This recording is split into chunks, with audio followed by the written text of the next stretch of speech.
Don't you dare sit before me, being just a wife. Mike's roar filled the room, and at that moment, a dull pain shot through my belly, now at 6 months pregnant. Ouch! An unfamiliar pain coursed through my stomach, and I crumpled to the floor. Madison, are you okay? Hey, what do you think you're doing? While my mother-in-law and father-in-law quickly came to my aid, Mike, used to defying his parents, didn't seem fazed at all. In this house, I'm the boss. I'm the smartest and most elite, that's why. His tone, dripping with scorn as if laughing at everyone present, made me angry, but I was too afraid of being hit again to talk back. Just then, someone said "excuse me" and sat down next to Mike.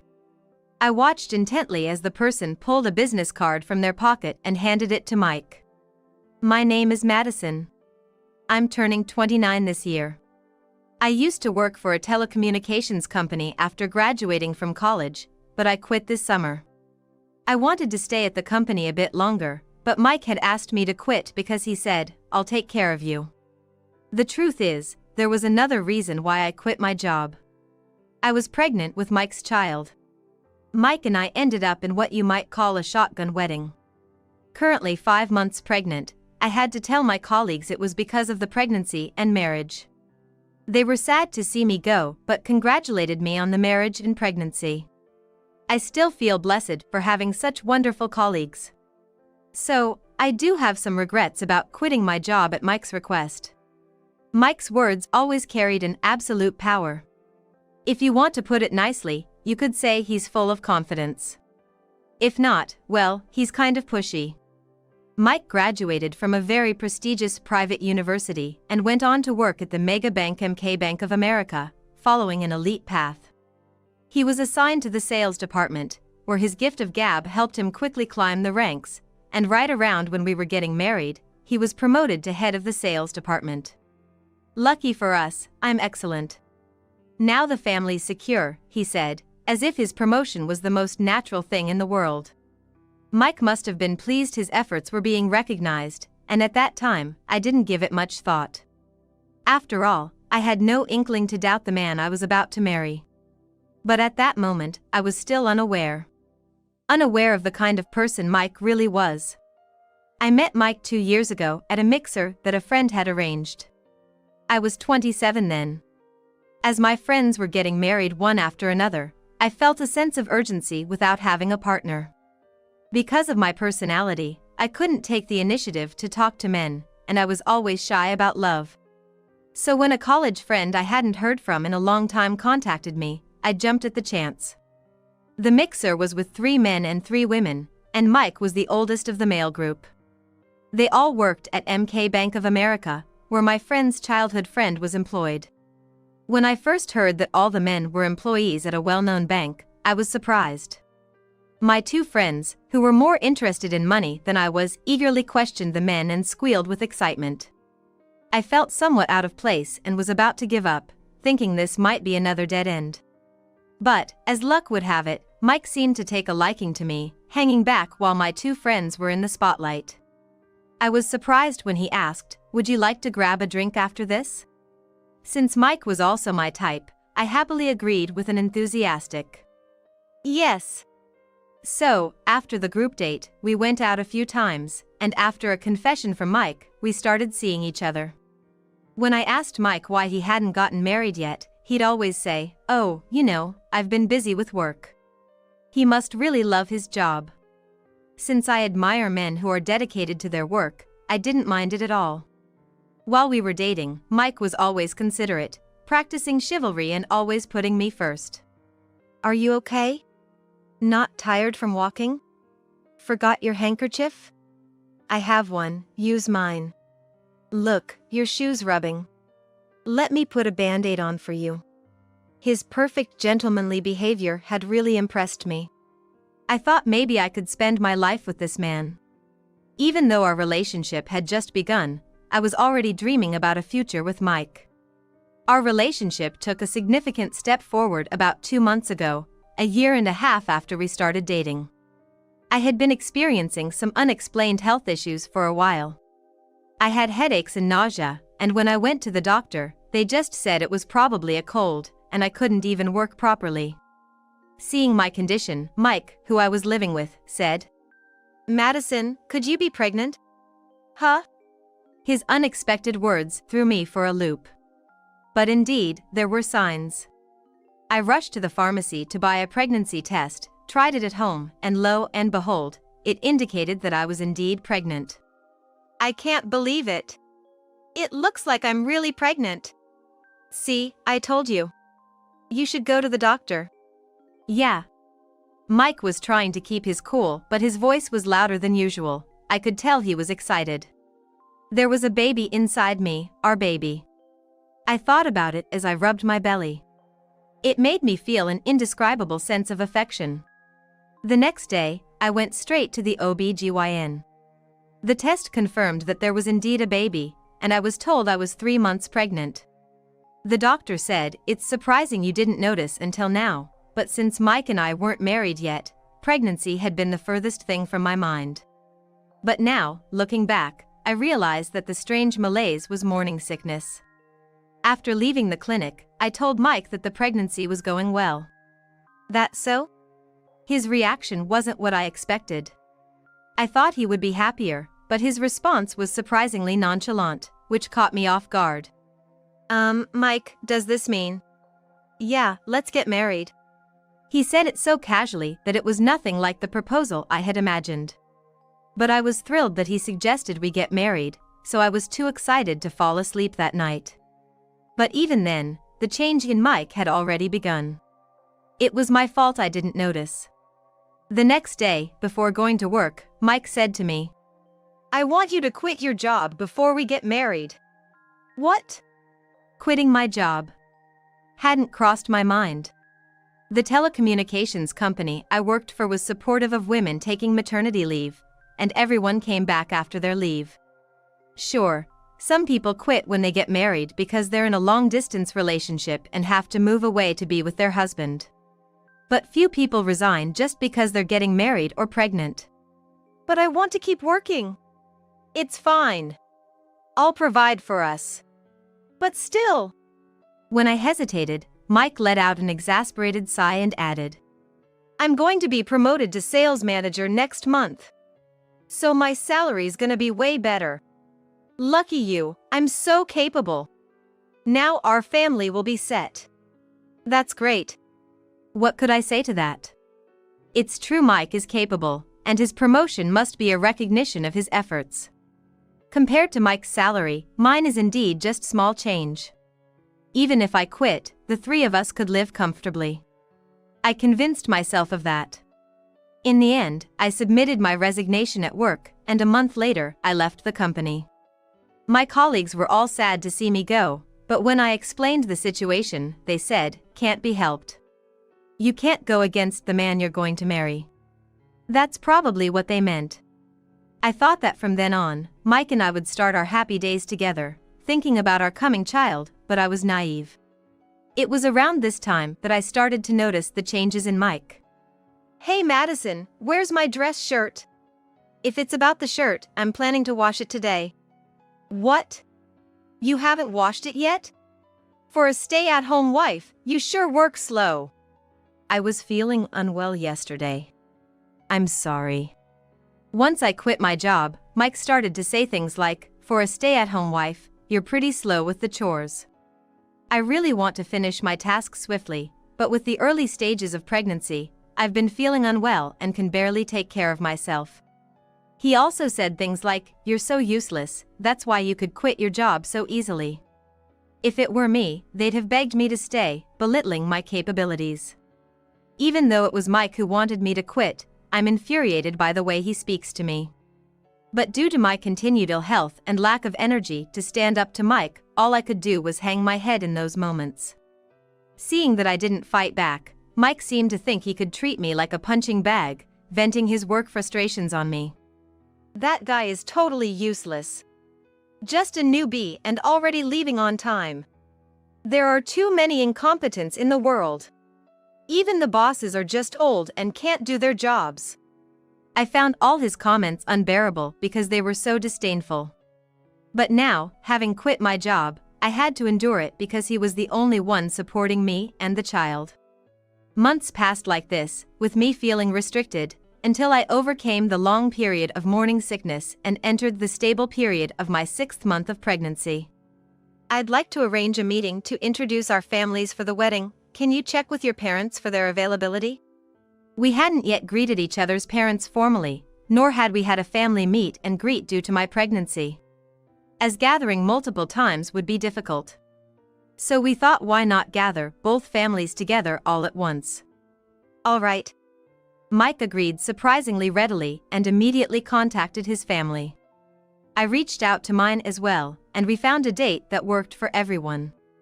Eventually, the wedding introduction and family meet and greet were set for 2 weeks later on Sunday. I was preparing myself mentally and physically for the day, but Mike kept ordering me around as if I was using pregnancy as an excuse to slack off on housework. I was never slacking, I was just taking breaks now and then. Why must I be spoken to this way, I wondered, as my frustration built up.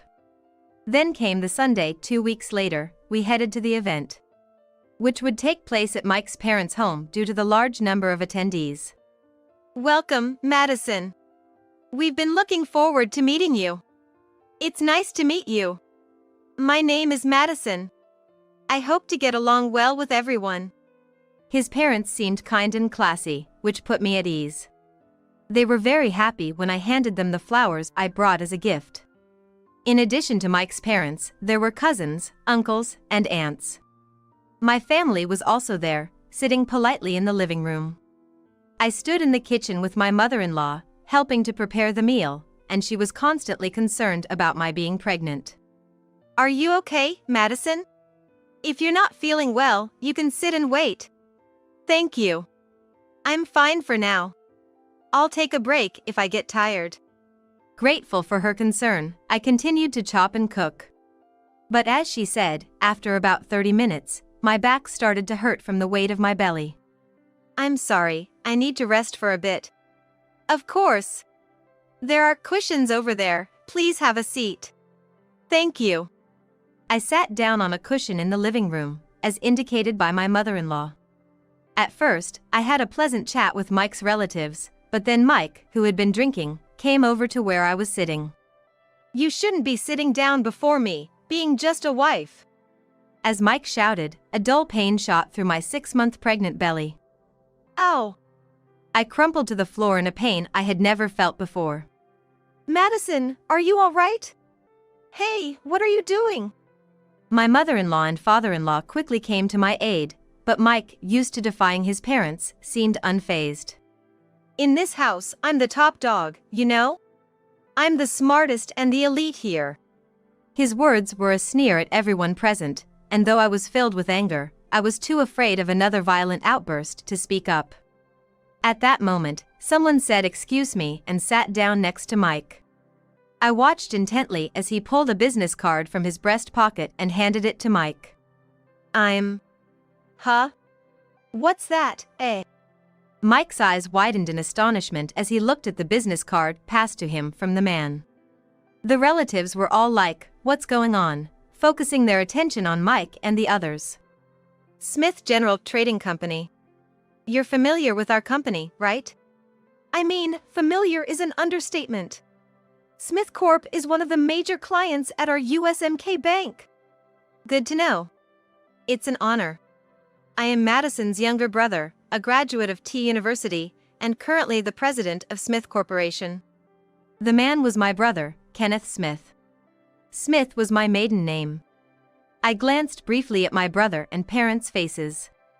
My brother was looking straight into Mike's eyes, but I could see the flames of anger burning in his eyes. My parents looked at me and nodded, "It's okay." T University. President of Smith General Trading. You're Madison's brother? Yes. You weren't aware of that, I see. I didn't hear about it. This time, Mike glared at me. I instinctively looked away. The reason I hadn't told Mike about Smith General Trading was that I feared his high pride would make him unreasonably jealous. Smith General Trading is a major corporation known to everyone in the States, with annual sales reaching $100 billion. If you get a job there straight out of college, you're considered very capable, and I hear it's even harder to get in as a mid-career hire. Kenneth was the president of Such Smith General Trading. He is still young at 27, but since he was a child, our father had drilled into him how to manage a business, and after graduating from college and joining Smith Corp, Kenneth quickly started to excel. Just as my father began to follow more often and started taking more time off work, a meeting was called to discuss whether it might be best to just go ahead and hand over the reins of the company to Kenneth early. Come this April, Kenneth finally became the president. Well, I didn't need to hear it, but there's something I have to tell you. What is it? Kenneth spoke in a businesslike and polite tone, but Mike continued to act defiantly. In fact, there's been an issue with some fraudulent activities in the transactions between our two companies. Fraud? Mike's voice quivered. Perhaps it struck a chord. Yes. Apparently, our sales manager had given some under-the-table money to your sales rep, encouraging them to fudge the numbers on the invoices. And that sales rep was you. What? Mike visibly panicked. What does this mean? The rest of us, including relatives, waited for the story to continue. You were recently promoted to sales manager, I hear. It was in recognition of your hard work, no doubt. But it's not hard to imagine that this position was attained through rampant dishonesty. Of course, I fired our idiot sales manager immediately, but if I report this to your company, you're not going to get off scot-free. I see. That's what it was. Mike had been accepting bribes from the Smith Company's sales manager by sending falsified invoices. He had increased his sales figures by engaging in similar fraudulent activities with other companies, which led to his promotion to sales manager. While Kenneth's guess was included, the fact that Mike didn't deny it suggested that it was true. Mike trembled on the spot, glaring at Kenneth with eyes like he was looking at an enemy. We couldn't say anything and watched the confrontation with bated breath. Now, you've climbed the ranks through dishonesty, but just from seeing your behavior today, it's clear. You're not cut out to be in a position of leadership. Punching your pregnant wife's belly? Thinking you're the most important person in this house? Don't joke with me. You always ordering my sister around, thinking you're some kind of elite because you cheated your way up? Kenneth's polite tone suddenly turned harsh as he scolded Mike. In his eyes, there was a determination to defeat his sworn enemy. What the hell are you on about? Don't stick your nose where it doesn't belong. Mike snapped back. I clearly saw Kenneth smirk at that response. You just said what the hell, didn't you? Yeah, I did. So what? I don't want to do business with someone who talks that way to a partner. I thought your company would be a good business partner for us, but I was mistaken. Please ensure your company knows that we will no longer be dealing with you in any capacity. What? Mike had not expected to be hit with a sanction as serious as ending transactions between the Smith Company and MK Bank of America. Please, not that. Anything but that. Mike begged desperately, but Kenneth, perhaps at his wit's end with anger, glared and said sharply, Aren't you apologizing to the wrong person? I have no use for someone who can't even understand that. Mike let out a pathetic yelp at Kenneth's shout. I was utterly shocked to see Mike like this. I had never seen him so shaken before. He tentatively looked my way, then said, I'm really sorry. And to the baby, I'm sorry, it must have hurt. But the words Mike had said to me in the past flashed through my mind, and I could not forgive him just because he was apologizing now.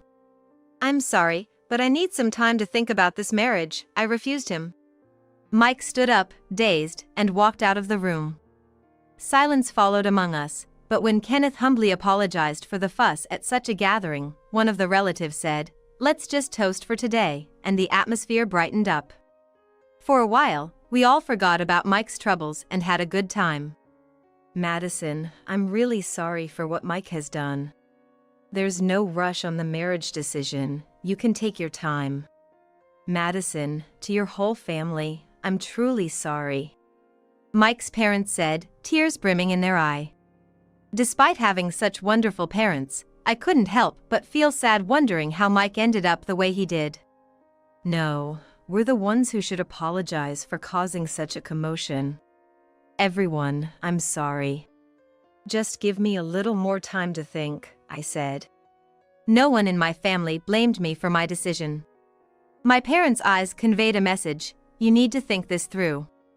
As I rubbed my belly, I thought about what comes next.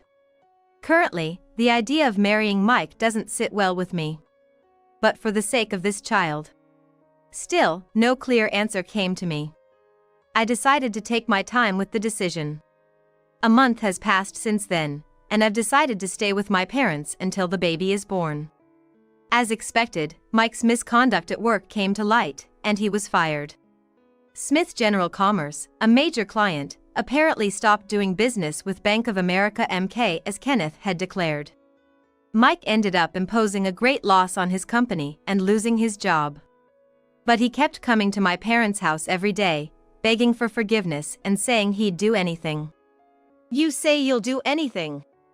But you don't even have a job, do you? Yeah, but I'll find something else, I'll make it work. Please, reconsider, Mike pleaded.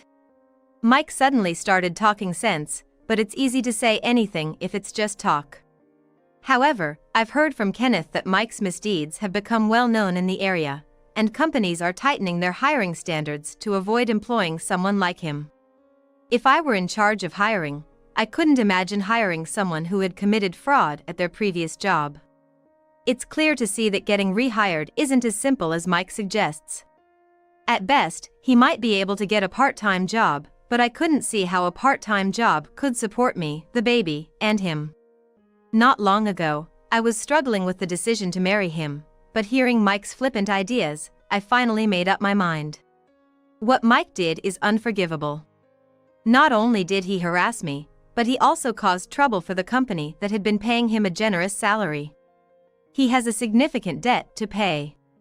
With a sigh, I spoke up. Look, you think you can just find a job and everything will be okay? Who's going to hire someone like you? I certainly wouldn't. You can't live with us. Don't ever show your face to me again. As I spoke, I could see tears of frustration welling up in the corners of Mike's eyes. What? Why? He muttered, repeating himself as if in a trance, but after seeing my stern glare, he seemed to realize that nothing more he said would make a difference. Eventually, he walked away with slumped shoulders. Finally, I felt a weight lift from my whole body, and I was able to watch Mike's departing figure with a sense of relief. It might be slightly unfair to the child, but it's better not to have such a father. I'll make sure our child is happy. Once the baby is a bit older, I plan to go back to work, maybe dropping the kid off at daycare. Luckily, a former colleague from my old job has reached out, asking if I'd consider coming back. I look forward to the day I can return to work, but for now, I'll take each day at a time with my child. Isn't today the anniversary of you and Dad's marriage? I've got a present for you. As she said this, the daughter presented a document. It was a divorce paper, with the husband's section already filled out. Sarah really is such a considerate and kind child, right? To think she prepared such a wonderful gift for our anniversary. You could have made an effort to look more put together, even at your age. There are plenty of women in their 50s who look young and beautiful. I don't need an old lady like you anymore. Dad says so, and I've never once thought of you as my mother in my whole 25 years. If you don't want to get sued for verbal abuse, you better pack up and leave fast. Both wearing hideous grins, they hurled abuse at me. Are you really sure about this? Things could get pretty rough, you know. I said this with emphasis, looking them straight in the eye, silently conveying the gravity of their choice. I am Jennifer, 55 years old, working for a major brokerage firm. I lived in a single-family home in New York, with my husband, for years my junior, and our 25-year-old daughter. I met my husband, Mike, when I was 23. After graduating from high school, Mike, who was a part-timer, worked at a convenience store near where I worked. I shopped there every day, so we naturally became acquainted. One day, I made a mistake at work and felt terribly down. Holding back tears, I somehow managed to get through my tasks and was about to leave the company to head home when I bumped into Mike by chance. Seeing my face, he seemed surprised at first but quickly approached me with a friendly smile. "Hey, are you heading home? I just got off my shift too. How about grabbing a bite to eat? I know someone who works at a diner nearby." Taken aback by his sudden invitation, I froze. Then Mike, looking somewhat lonely, said, "Oh, did I bother you?" "I'm sorry. No, it's not that." I was just surprised, not bothered at all. Relieved by my response, Mike smiled and took my hand, leading me toward the diner. I went along with him for a meal, somewhat passively, but that day marked the beginning of a close relationship, and after several dates, he asked me out. When my parents passed away unexpectedly, Mike supported me devotedly. Our relationship continued smoothly, and at 25, I married Mike. He had mentioned being estranged from his parents, so we had a quiet wedding at a chapel abroad. Though he was non-regular staff, Mike worked diligently and took over the household chores to help me, who was busy with work. When I was 30, I got pregnant with our daughter, Sarah, and Mike became a full-time homemaker, which allowed me to return to work soon after giving birth. We supported and cooperated with each other, living happily. I never doubted that these peaceful days would continue forever. When Sarah started kindergarten, I decided to entrust Mike with some financial responsibilities, giving him a family credit card for necessary expenses. I kept a close eye on the card statements, and Mike never made frivolous purchases, managing our home life well. I fondly recall seeing entries for indoor play areas for kids and children's clothing brands when Sarah was a baby. However, as she began elementary school, the situation started to look ominous. Around that time, my workload increased, and I began neglecting to check the card statements. This turned out to be a mistake. One day, casually checking the bank account, I couldn't believe the amounts being withdrawn. The recorded figures were more than triple what I had anticipated, and looking back over 6 months, the expenses had gradually increased since Sarah's school entry. Luxury clothing and watches, star-rated restaurant lunches, and high-end hotel stays had all accumulated, resulting in a hefty sum. I believe being a full-time homemaker is a respectable job, and I understand that Mike might want to indulge occasionally. I hated the idea of arguing over money. Yet, when the amounts became this significant, I could no longer stay silent. That night, I brought up the topic of the household expenses with Mike. To my surprise, his calm demeanor instantly turned hostile, and he began to shout. "So, a full-time homemaker like me isn't allowed a little luxury now and then? You can focus on your job because I take care of everything at home. I've always appreciated what you do, Mike. That's why I don't mind occasional treats. But there has to be a limit. Do you have any idea how much you spent last month?" When I asked him, my husband raised his voice in a fit of anger. "Cut it out. Always dumping the house chores on me, and then you have the nerve to nag about everything." This was the first time my husband had ever talked back to me like this. I got caught up in the heat of the moment and confronted him. Think about it. The amount of money spent doesn't make sense. There's no need to buy high-end clothes every month. And the cost for lunch is too much for one person. Who are you treating? I have my own social obligations, okay? Who I have lunch with and where is none of your business, right? You're one to talk, going out drinking under the pretense of socializing. The reason I come home late from drinking is because of work-related socializing. It's not something I do because I want to. If I could, I would rather come home early to spend time with my family. Hearing my husband speak like that deeply saddened me. Social drinking after work is stressful and exhausting. I'd rather spend time with my family and, if I'm going to drink, I'd prefer to do it with you, Mike. I conveyed my feelings, but my husband just glared at me with a sullen look. After that, I didn't want to argue with him anymore, so I stopped nagging him about money. Still, I made sure to check the credit card statements regularly. His spending was getting worse. Not just fancy restaurant lunches, but it looked like he was also buying expensive jewelry for someone. I wanted to confront him immediately, but recalling our last exchange, I couldn't bring myself to do it. Then one day when I got home, our third grader, Sarah, came running up to me. "Mom, my indoor shoes are too small, I need new ones. I've been asking Dad since last month, but he says you won't let me." She held out her worn shoes to me, the heels crushed down. I had asked my husband to replace school supplies and outgrown clothes before. However, it seems he neglected to do so and blamed it on me. I asked him again to please take care of our daughter's needs. From that day on, I noticed a change in the way Sarah looked at me. Apparently, my husband had made it seem as though nothing could be bought without my permission, casting me in the light of a controlling wife. By the time I realized it, it was too late. As Sarah grew up, she began to crave designer wallets and the latest smartphones. She would beg her father, and when he hesitated, she would come to me. When I advised her to adopt a more reasonable attitude towards money, she called me a stingy old hag and began to show open hostility. My husband sided with Sarah, mocking me in their alliance. Whenever I spoke to him about the credit card bills, Sarah would come in and say, "Stop being mean to Dad. If you made more money, we wouldn't have this problem. Why did Dad ever marry a stingy old hag like you? You should be more grateful for what Dad does for us.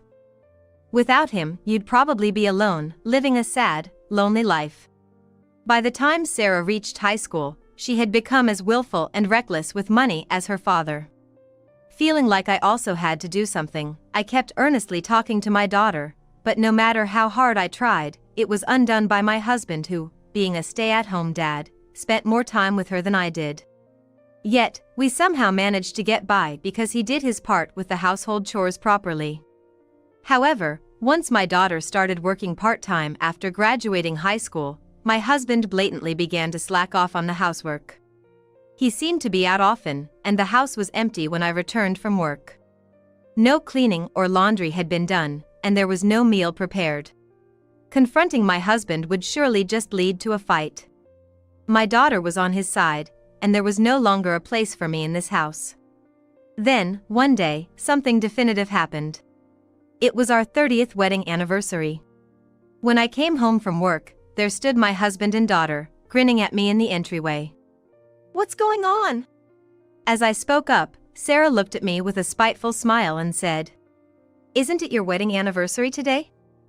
I have a present for you." While saying that, she handed me a document. It was a divorce paper with Mike's section already filled out. Sarah's such a considerate and kind girl. To prepare such a wonderful gift for our anniversary. If only you'd made an effort to dress up a bit, even at your age. There are plenty of women in their 50s who still look young and beautiful. "We don't need an old lady like you anymore," said Mike. "And since Dad says so, you know, I've never once thought of you as my mom in my 25 years. If you don't want to be sued for emotional abuse, you'd better get out fast," Sarah added. The two of them were throwing ugly sneers my way, spewing insults. "Are you really sure about this? You're gonna regret it," I said, staring them down. Still, they kept grinning at me condescendingly. With a sigh, I took the divorce papers and said, "All right. Let's get divorced." Mike's face relaxed with genuine happiness. "Well then, since you're the breadwinner, we'll be taking the house. Sarah wants to live here with me, right? That's fine, isn't it?" "Sure, I don't mind.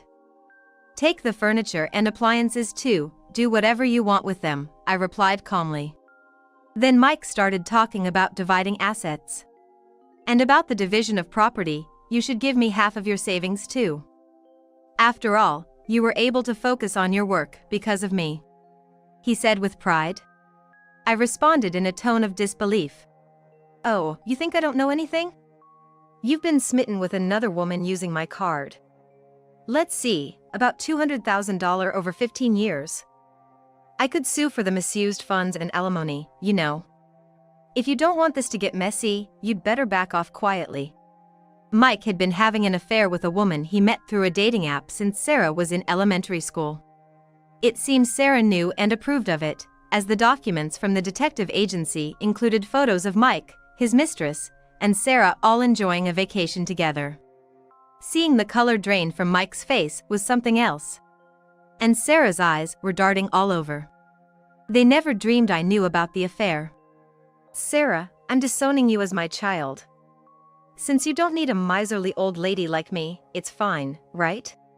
Ignoring their stunned faces, I packed my bags, took the divorce papers, and left the house. I spent the night at a hotel and submitted the divorce papers to the office the next day. Our divorce was finalized. Then, I rented a reasonably priced apartment near my work and began living alone. But a year later, Sarah started calling me non-stop. I had cut ties and was ignoring her, but eventually, exasperated by the persistent calls, I decided to answer. When I picked up the phone, Sarah was shrieking so loudly it was breaking up. What's this about demanding alimony now? You've ruined my life. When I divorced Mike, I deliberately didn't ask for alimony for a reason. Just before the divorce, I met with his mistress. When I told her I was Mike's wife, she turned pale and started apologizing. I'm sorry. I had no idea he was married. Lying won't help you now. It seems you've been quite involved with my daughter as well. As I casually pressed the play button on the tape recorder, a conversation of them cheerfully gossiping about me started to play. I'm so sorry. I truly am. No need for apologies. With all this evidence, I'll be demanding a suitable amount for damages. I spoke with firm resolve, and she hung her head, her face ashen. I knew she was struggling with money. And that she had been seeing Mike, who was generous with his spending, because of that. Then, to her, who looked utterly drained, I suggested in a kind tone. You truly loved my husband, didn't you? And yet, asking for a substantial amount in damages doesn't sit right with me. Her expression brightened up instantly. Yes, that's right. I really love Mike.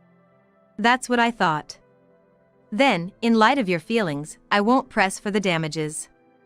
Please, take responsibility and care for my husband to the end. If you ever abandon him, I'll come after you for the damages, all right? I told her if she didn't want to pay a hefty sum, she'd have to stick with Mike till the end. At that moment, she probably didn't take it too seriously. But not long after, our divorce was finalized. For her, Mike was just a convenient source of luxury, courtesy of my money. When the divorce was settled, Mike joyfully told her. She panicked and pleaded for a reduction in the damages, but I refused. You said you truly loved him, didn't you? If that was a lie, you must face the consequences. I won't be satisfied otherwise. When I conveyed this, she had no choice but to marry Mike. Sarah welcomed her as well, and maybe things were fine at the start. But it seems she couldn't stand it for long. Mike's lavish lifestyle was possible because of my earnings. After I was gone, they couldn't reduce their standard of living, splurging money like it was water. She worked tirelessly day and night trying to support their lifestyle, but Sarah seemed to scorn her, comparing her to me and hurling awful insults. Moreover, that house still had about 5 years left on the mortgage. That payment weighed heavily on them, and eventually, she couldn't take it anymore and left a completed divorce form before disappearing. Learning she had run away, I sent a certified letter to my ex-husband. Burdened not only with everyday expenses and the mortgage, but also the damages, Mike was at his wits' end. Hearing Sarah lash out in semi-hysteria, I couldn't help but snicker. It's because of what your dad did that we're in this situation with the damages. You're struggling now because you've lived beyond your means. If you're going to blame someone, don't blame me, blame your father for not teaching you how to manage money properly. I told her calmly and then ignored the still ranting Sarah, hanging up the phone. And that very day, I went to the store and changed my smartphone along with the number. After that, I left everything to my lawyer, who successfully secured the damages for me. According to the lawyer, Mike was initially very resistant. She and I met after I divorced that woman. It's outrageous to call it an affair. Plus, I've been the victim of her emotional abuse for years. She's a horrible woman. He complained to the lawyer.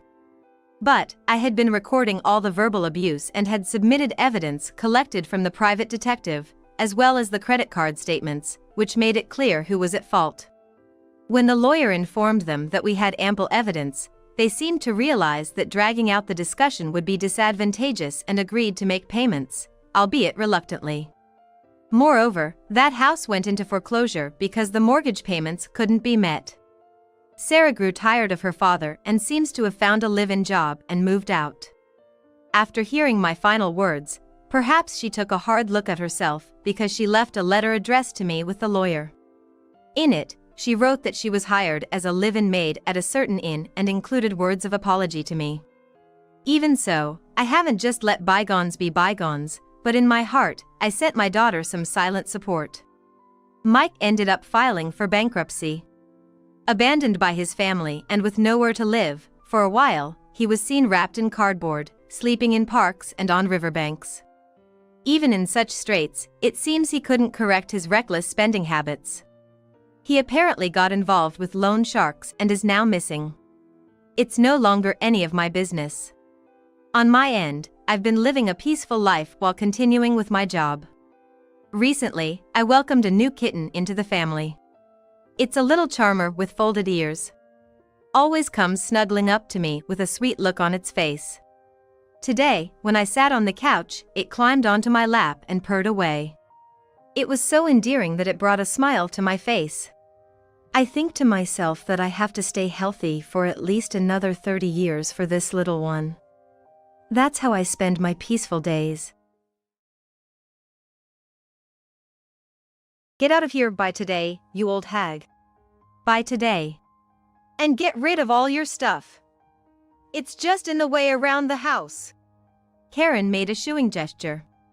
As I was getting annoyed, Mike cut in. Listen. Don't leave a single piece of trash behind. That was the last straw for me. Sighing, I muttered in response. Okay. Then I turned my back on the two of them. If you get caught cheating, you normally apologize, right? Why are they being so defiant about it? And they're telling me to leave because they want to live together? That's just ridiculous.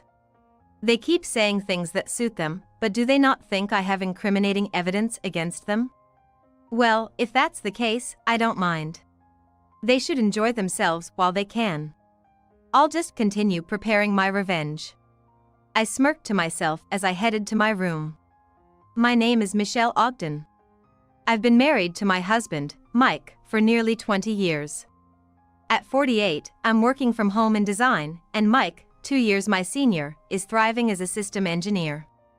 Our son, Nick, born right after we got married, is now 19 and a respectable college student. You might imagine a happy family hearing this. But in reality, it's not the case. Lately, I've been suspicious of Mike's behavior. On weekends, he sneaks out of the house. Even on weekdays, he comes home pretty late. And when he's at home, he never answers the phone in front of me. It's clear as day he's cheating. If he's cheating, I guess divorce is the only option. Lately, I find myself thinking this more and more. Looking back, Mike's attitude changed a few years ago. It was when Nick was in middle school and our expenses started to pile up. Despite this, Mike's salary was gradually decreasing. When I asked why, Mike said, "The economy's bad, and the company's struggling." There wasn't much I could do. I cut back on our living expenses. But that wasn't enough. So, I thought about getting a job and discussed it with Mike. You know, I'm thinking of getting a part-time job. Huh?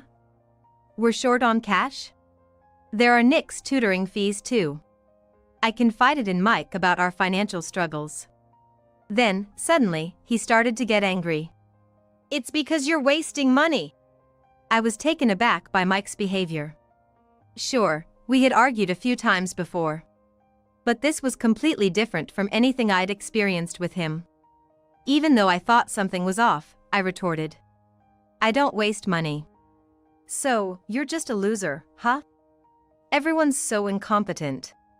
He continued complaining about how everyone at his company couldn't do their jobs right. He even had to help with sales, he grumbled. In the end, I gave up on discussing the matter with him. Then, a former colleague from the company I worked at before our marriage, who had recently started her own business, contacted me asking for help.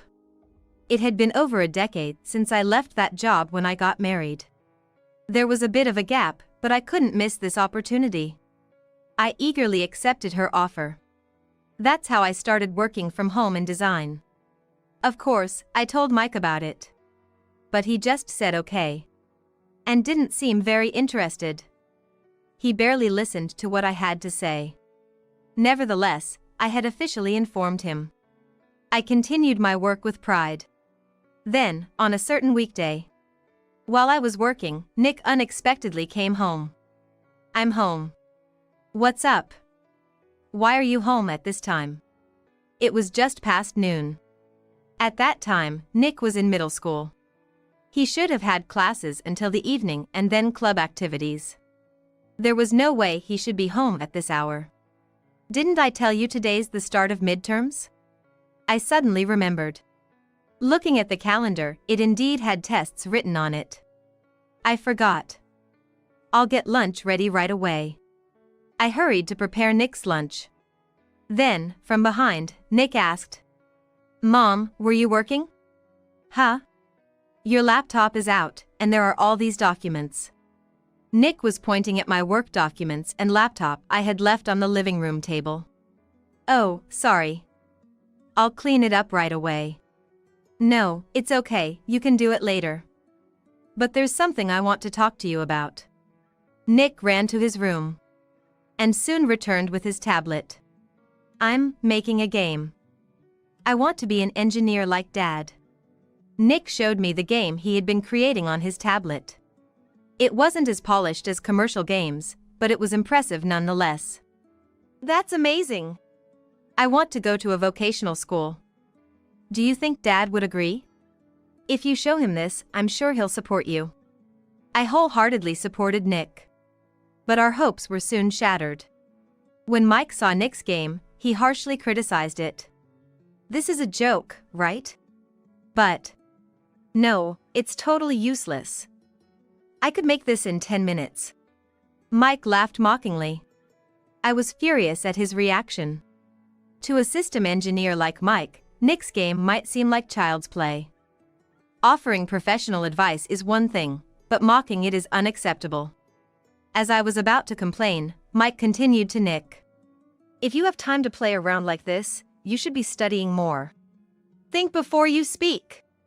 When I interjected, Mike got annoyed. "What?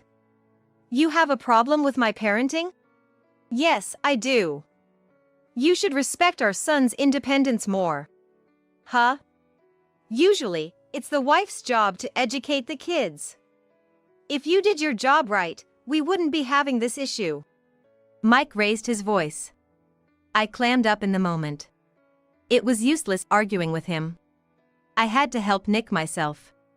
In the end, I just listened to Mike's complaints in silence. I waited for his anger to subside. The next day, when Mike was not around, I said to Nick, "Nick, I'll buy you a computer for your game development studies." "Really?" "Yes. If your dad says anything, I'll say it's for my work." With this, I bought an expensive desktop computer for Nick, paying for it myself. Mike looked skeptical, but I asserted it was for my work. This incident gradually strained the relationship between Mike and me. I've been contemplating divorce. But it's not easy to bring it up because of Nick. These days, I've been feeling quite unsettled. On the other hand, Nick went off to college. He said he wanted to study his specialty in college and thought his dad wouldn't object. Nick had grown up to be quite clever. Maybe I can manage even if we get divorced. As I was thinking this, Nick came home from college one day. "Mom, listen." "What's up, Nick?" I stopped my work and looked up. Nick's face was noticeably pale. I felt anxious about what might have happened. Finally, Nick hesitantly began to speak. "I saw Dad cheating." "Dad's cheating?" When I asked for clarification, Nick elaborated. Nick's story went like this. He was heading to a lecture at college earlier. But then a friend informed him the class was cancelled.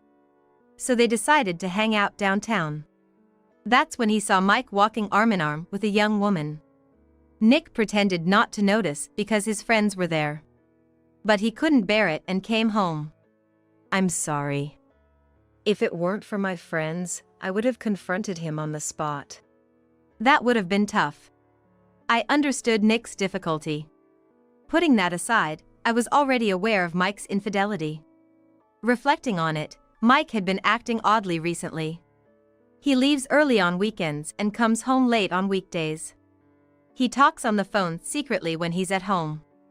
It was impossible not to suspect something. That's why I had already requested an investigation into Mike's behavior. I already had the results.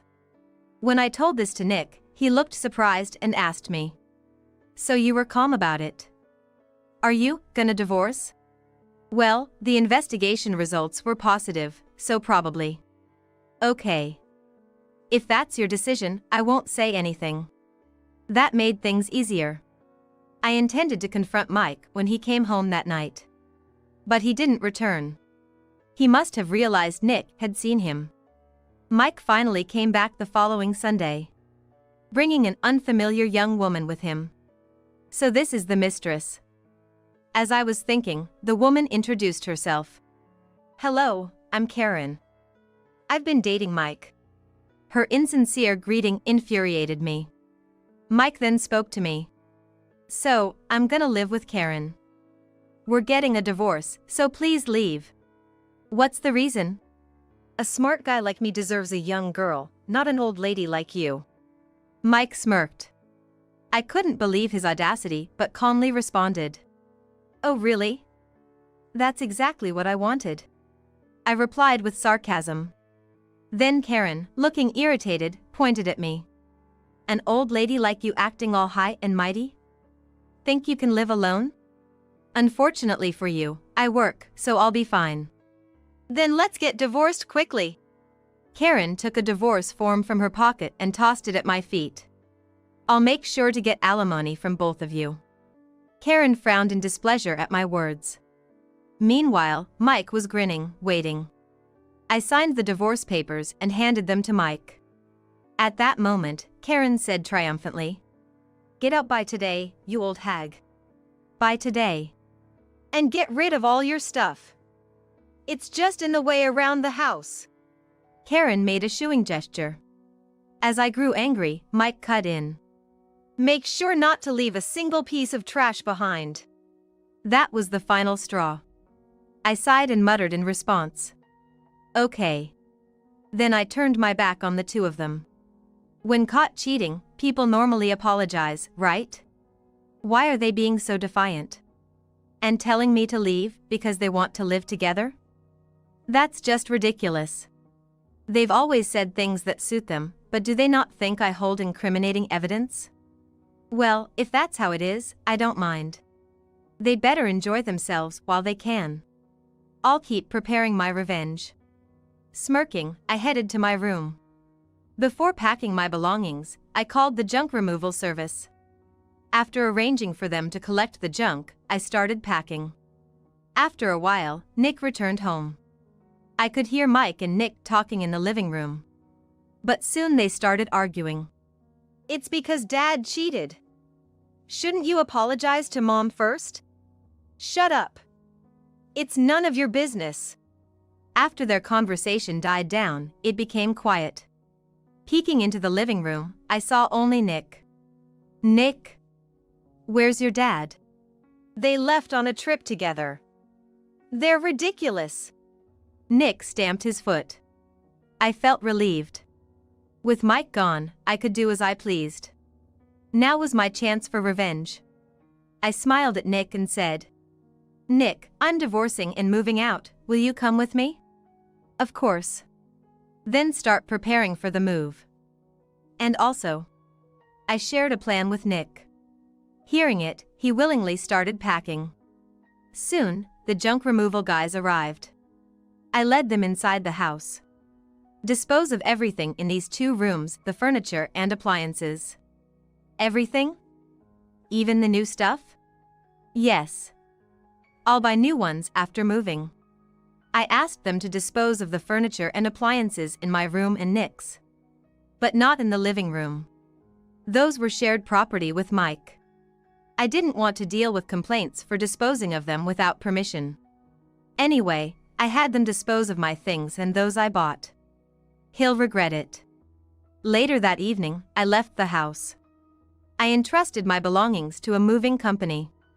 I hadn't decided where to move yet, so I asked them to keep my stuff for a while. Nick and I moved to a nearby hotel. We planned to stay there temporarily. A few days later, during breakfast, Mike called. Hello? What's up? What do you mean, what's up? Did you really throw away the furniture and appliances? Huh? Of course. It was your idea, wasn't it? As I snapped back, Mike suddenly became tongue-tied, mumbling something indistinct. I scolded him. You said to throw them away. Don't complain now. Well, that's true, but... He sounded hesitant. Of course, he needed that thing. I knew what Mike was searching for, and had deliberately said everything was disposed of. As I thought this, Mike started to grovel. Which company did you use for disposal? Why does that matter? Well, I'm looking for something. I smirked to myself, thinking, just as I suspected. Then, I asked him, feigning innocence. Looking for something? The fridge, washing machine, and TV are all there, aren't they? Your stuff is untouched. No, not that, it's about a computer. Just as I thought. Mike was looking for the computer I bought for Nick. I hinted at it. A computer? I bought that for Nick. It's mine too, so I plan to dispose of it. You haven't disposed of it yet? His voice suddenly rose. Caught in my trap, I continued. Yes. I thought selling it on a marketplace app would be better. Please, give me back that computer. Huh? It's mine. Why should I give it back? Mike was speechless. But this wasn't satisfying enough for revenge. So, I made a proposition. How about this? Will you buy it from me? Buy it? Yes. I was planning to sell it anyway, so I'll sell it to you. Mike's voice brightened. Okay. It's used, so how about $1,000? What? That's too low. Let's say $20,000. What? That's a rip-off. His voice grew louder in irritation. You don't have to buy it. Why do you want a used computer anyway? When I asked, Mike began to panic. Well, that's just. You could just buy a new computer, I suggested. Fine. I'll pay $20,000 for it. Sell it to me. Thrilled inside, I informed Mike that we had a deal. Later, Mike insisted on receiving the computer immediately, but I had left it with the movers. So, I told him he'd have to wait until I settled into my new place. Despite his complaints, Mike reluctantly agreed. A few days later, I finally found a new place. With Nick's help, I moved into my new home. Right after that, Mike transferred the payment for the computer. I handed the money to Nick. Nick, use this money to start living on your own. I said, seeing it as a perfect opportunity. Nick began living alone in an apartment near his college. I eventually sent the computer to Mike's house. But I removed the external disk first. Then, I sent that disk to Mike's company, along with a letter to his boss. Soon after, I received a call from Mike's boss, and was asked to visit his company on a specified day. At Mike's company, I announced my name at the reception and waited. A man slightly older than me appeared. Hello. I'm Smith, the department head. Are you Mrs. Ogden, the one who sent the letter? Yes, thank you for your time. Please come to my office, he said, leading the way. We reached his office, where a somber-looking Mike was seated on a sofa. Michelle. Why are you here? Mike exclaimed, standing up suddenly. I'm here for my revenge, I said, smiling, as Mike turned pale. Mr. Smith then intervened. Let's begin our discussion, he suggested, changing Mike's expression. Mike sat down, sweating, as Mr. Smith placed the external disk I sent on the table. First, I'd like to ask you, Mr. Ogden, what's this about? Mr. Smith asked, placing the external disk of the computer on the table. It was the one I had sent to him. Meanwhile, Mike quickly averted his gaze. I don't know what this is about. But this was sent by your ex-wife. Moreover, it contains our company's client data? Mr. Smith gave Mike a stern look.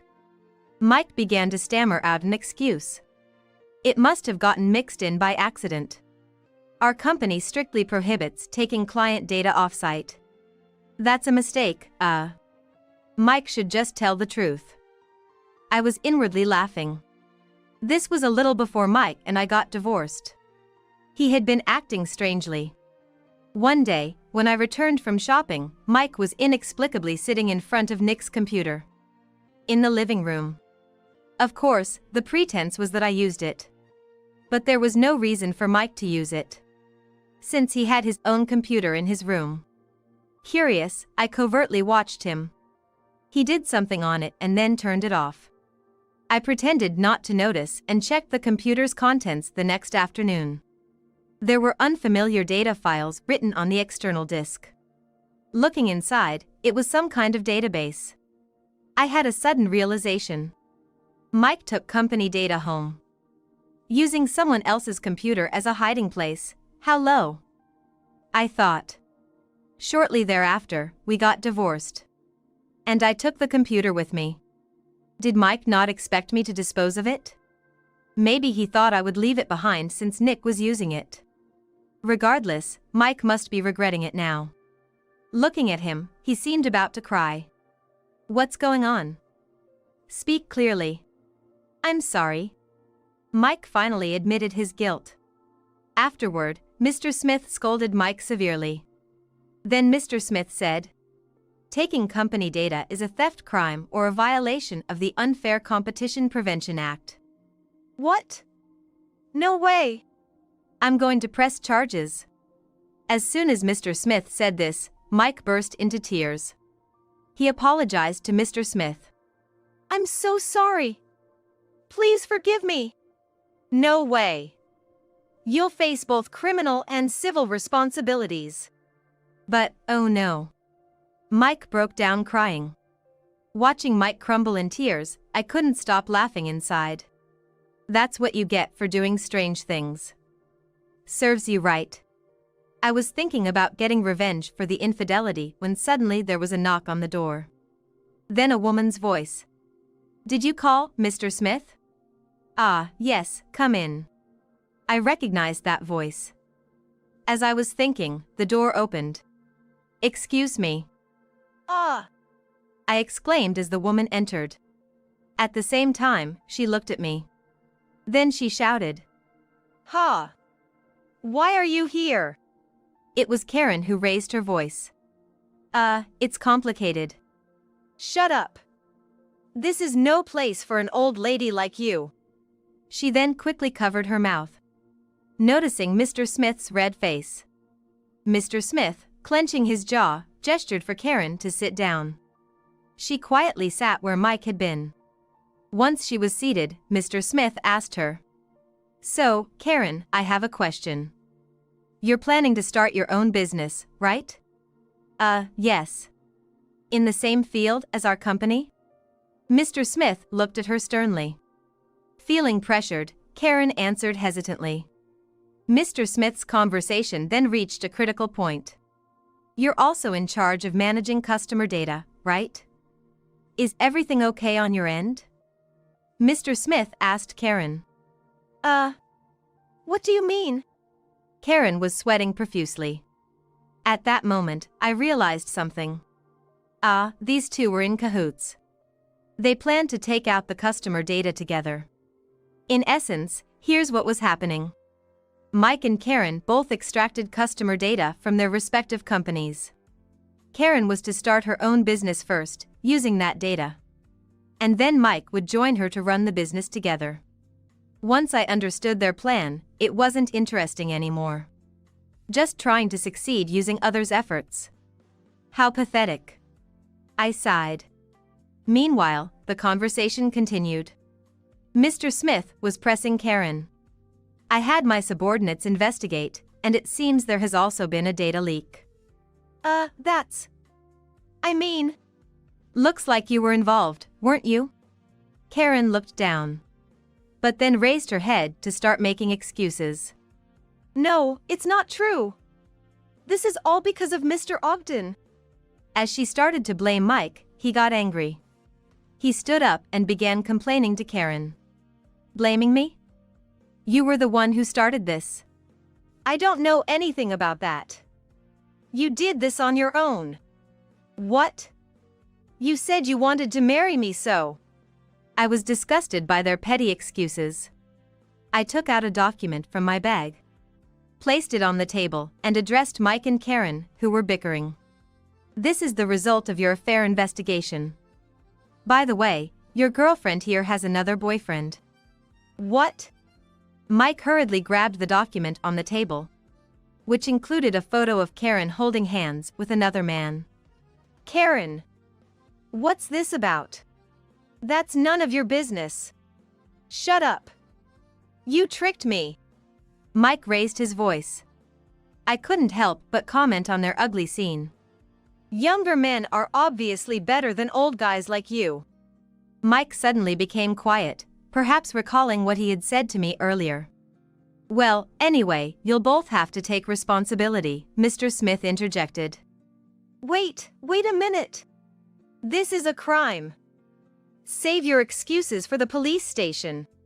With Mr. Smith's stern words, Karen was left speechless. Afterward, the company pressed charges against Mike and Karen. They were soon arrested for theft and other charges. Additionally, the company filed a civil lawsuit for damages against them. Naturally, Karen's plan to start her own business was ruined. Her boyfriend apparently left her too. Now, both charged with theft and violations of the Unfair Competition Prevention Act, they're busy making excuses in court. But I doubt their excuses will hold up. The outcome of the trial will be interesting to watch. Even if they end up with a fine, I doubt they'll be able to pay it. I'm glad I got my alimony before all this happened. Meanwhile, I'm enjoying living alone. My design work is going well, and my income is stable. It seems Nick has a girlfriend now, and I'm looking forward to many exciting things. Maybe I'll have grandchildren causing a ruckus soon, but for now, I'm enjoying the quiet life. You collapsed? Like I care.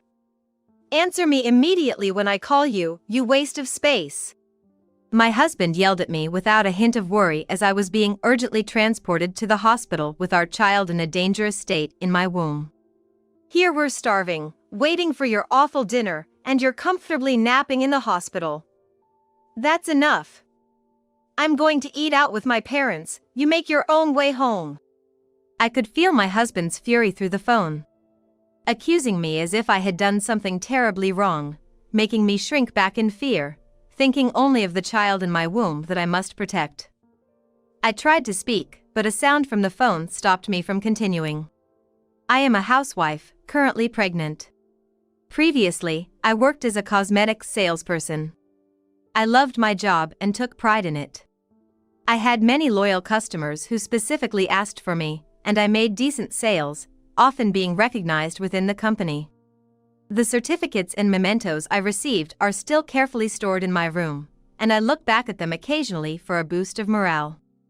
I met my husband at a mixer organized by a colleague, and we dated before getting married.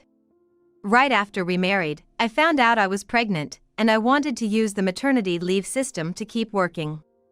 However, because there was a risk of miscarriage if I continued working, I had no choice but to quit. I honestly had reservations about leaving my job. But I resolved to do my best to support our family from now on. While I rejoice at our baby's growth with each hospital checkup, There are many days when my body doesn't move as I want it to due to the pregnancy, which frustrates me. It can't be helped, that's how pregnancy is. Don't rush, say friends who have been through childbirth, trying to encourage me. But my husband doesn't seem to think so. I must appear to him like a lazy, useless wife. Hey, where's my lunch? Just sandwiches? I'm sorry, I couldn't stand the smell of side dishes. I could only manage to make sandwiches.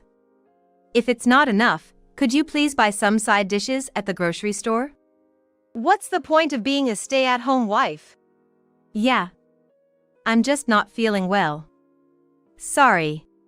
You know, you always use your pregnancy as an excuse, but being pregnant isn't a sickness, so stop making excuses. Fine. I'll eat lunch out. You deal with the sandwiches. At first, my husband was happy that we were having a child, but gradually his attitude towards me has gotten worse. He no longer comes with me to the hospital, blames me for not keeping up with the housework, and does nothing but berate me every day. He wasn't like this oppressive person when we met. But maybe he's tired, too. He's become a mentor to a new employee at work, apparently. He's been so busy, so probably, his lack of patience has made him rough towards me. By the time this child is born, hopefully, his busy period will have settled down, and we can live happily as a family. It's going to be okay, it's going to be okay. I rub my slowly growing belly and reassure myself. Struggling with a body and a life that won't cooperate. I encourage myself and do the best I can, but my relationship with my husband doesn't improve. On top of that, my parents-in-law have started dropping by unannounced lately, and it's become a real source of stress. How can our son live in such a dirty place? What will you do when the baby arrives? How are you going to manage the hygiene? Right, honey? Yes, it is worrisome indeed. I'm sorry. After all the trouble we went to come here because we're worried, don't you have any hospitality? Alcohol. And prepare some carpaccios or something nice to eat. Come on, hurry up. I haven't prepared anything at home. If you had called, I would have prepared something. Enough with the excuses. Just go buy something and get it ready. Hey, why did you marry such a girl? I really wonder why I messed up choosing a wife. Hurry up and go. And with that, I felt the chilly air around me as I left for the store, heavily pregnant. This wasn't the first or second time. Every time the parents-in-law come, they criticize everything from cleaning to cooking, and my husband joins in. Even when I do everything I can, he never defends me, just adds more criticism. As I was struggling with my physical discomfort, I managed to pick up the items requested by the parents-in-law at the grocery store, and just as I tried to lift the bags, my vision went white and I lost consciousness. When I woke up, I was met with a stark white ceiling. There was an 4-needle in my arm. As my consciousness slowly cleared, a nurse noticed and called a doctor, who explained I had collapsed from overwork and had been brought to the hospital by ambulance. I was relieved to hear the baby was safe. However, I was strongly advised to stay in the hospital for a few days to rest. They said to contact my family later, and when I checked my phone, there were several missed calls from my husband. He must have been worried about me not returning from the store. After the 4 was finished, I moved to a space where I could make phone calls and dialed my husband. But the voice that answered after a few rings was full of anger. Who do you think you are, ignoring my calls, you good for nothing? I flinched at those words. I'm sorry, I collapsed at the grocery store and was brought to the hospital by ambulance. They put me on an 4 and said I should be observed for a few days. You collapsed? Like I care. Answer me immediately when I call you, you slowpoke. Stop it with the harsh words. It's bad for the baby's prenatal education. I was met with my husband's verbal abuse over the phone. He seemed quite upset that I hadn't answered despite his multiple calls. Not wanting our baby to hear such awful words, I instinctively cut him off. Here we're starving, waiting for your awful dinner, and you're comfortably napping in the hospital. That's enough. I'm going to eat out with my parents, you make your own way home. Even knowing I had been taken to the hospital, my husband yelled at me without any concern or care. I could feel my husband's fury through the phone. I cringed in fear, not wanting my unborn child to hear such filthy words, and instinctively covered my ears. Then, before I could speak, the call abruptly ended. Not that I was expecting anything, but I felt disheartened by my husband's reaction and returned to my hospital room. As soon as I entered the room, tears started to fall, one after another. Once they started, they flowed uncontrollably. As I covered my face, a calm and kind voice asked, "Are you okay?" I looked up to see the face of a woman. A face I could never forget. The woman offering me a towel was a customer I had become close to when I worked as a salesperson. Claire. Yes, it's me, Chloe. I'm so happy you remember me. To meet again like this, it must be fate. I could never forget you, Claire. The woman, lively and laughing, was unmistakably the Claire I knew. Back then, Claire was a woman who had just gone through a divorce, with a child, lost confidence in herself, and hadn't worn makeup in years. I approached her as she aimlessly looked around the cosmetics counter and asked, "Would you like to try some makeup?" And then I applied makeup for her. Seeing her face beautifully made up for the first time in a long while, Claire seemed to relax and even shed a tear.